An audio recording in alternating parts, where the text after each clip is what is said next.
বৈষম্য বিরোধী ছাত্র আন্দোলনের কেন্দ্রীয় সমন্বয়ক হাসনাত আব্দুল্লাহ বলেছেন, সকল রাষ্ট্রীয় প্রতিষ্ঠানের প্রতি জনগণের আস্থা ফিরিয়ে আনা ও সকল স্তরে ন্যায্যতা নিশ্চিত না করা পর্যন্ত এই অন্তর্বর্তীকালীন সরকারকে থাকতে হবে। ৯ সেপ্টেম্বর বিকেলে খাগড়াছড়ি টাউন হলে ছাত্র নাগরিক মত বিনিময় সভায় তিনি এসব কথা বলেন। সরকারের প্রতি আহ্বান জানিয়ে হাসনাত বলেন, যতদিন পর্যন্ত স্বাধীন ও নিরপেক্ষ নির্বাচন কমিশন গঠন করা না যাচ্ছে ততদিন পর্যন্ত আমরা চাই অন্তর্বর্তীকালীন সরকার থাকুক। ছাত্র জনতার অভ্যুত্থানকে পুঁজি করে যারা আবারও চাঁদাবাজি, সন্ত্রাসী আর সিন্ডিকেট করতে চান তাদেরকে এই সুযোগ আর দেওয়া হবে না। দুর্নীতি, চাঁদাবাজি ও সন্ত্রাসের বিরুদ্ধে আয়োজিত এই সমাবেশে কেন্দ্রীয় সমন্বয়ক হাসনাত আব্দুল্লাহ আরও বলেন, জুলাই আগস্টে যে আন্দোলন শুরু হয়েছে রাষ্ট্র পুনর্গঠন ও সংস্কার না হওয়া পর্যন্ত তা অব্যাহত থাকবে। ফ্যাসিস্ট হাসিনার আমলে দেশের অর্থনীতিকে ধ্বংস করে দেওয়া হয়েছে। ১১ লাখ কোটি টাকার বেশি বিদেশে পাচার করা হয়েছে। ফ্যাসিবাদের দোসররা এখনো রন্ধ্রে রন্ধ্রে রয়ে গেছে উল্লেখ করে বিভিন্ন রাষ্ট্রীয় প্রতিষ্ঠানগুলোকে ক্ষমতামুখী না হয়ে জনমুখী হওয়ার আহ্বান জানান তিনি। হাসনাত আব্দুল্লাহ বলেছেন, শেখ হাসিনা পালানোর পর নতুন এক বাংলাদেশের অভ্যুদয় হয়েছে।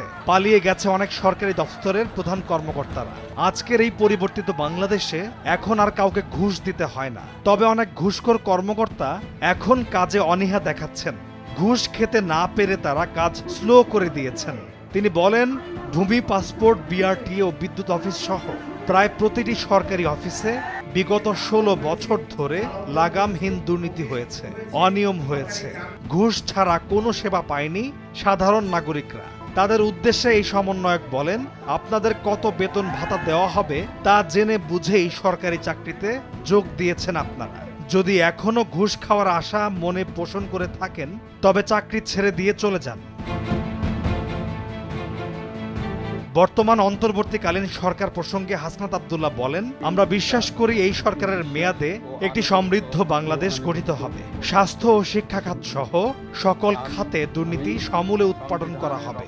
স্বাস্থ্য ব্যবস্থা এমন করা হবে যে রাষ্ট্রপতি যেখানে চিকিৎসা নেবেন সেখানে একজন দিনমজুর, তাঁতি, রিকশা চালকও চিকিৎসা নিতে পারবেন। আমরা বিশ্বাস করি অন্তর্বর্তীকালীন এই সরকারের মেয়াদে শিক্ষা ব্যবস্থাটা এমন হবে যে একজন মন্ত্রীর ছেলে যেখানে পড়ালেখার সুযোগ পাবে সেখানে একজন সাধারণ মানুষের সন্তানও পড়ালেখার সুযোগ পাবে। কোনো ক্ষেত্রেই দুর্নীতি ও বৈষম্য থাকবে না। পলাশ খান, ভোরের কাগজ।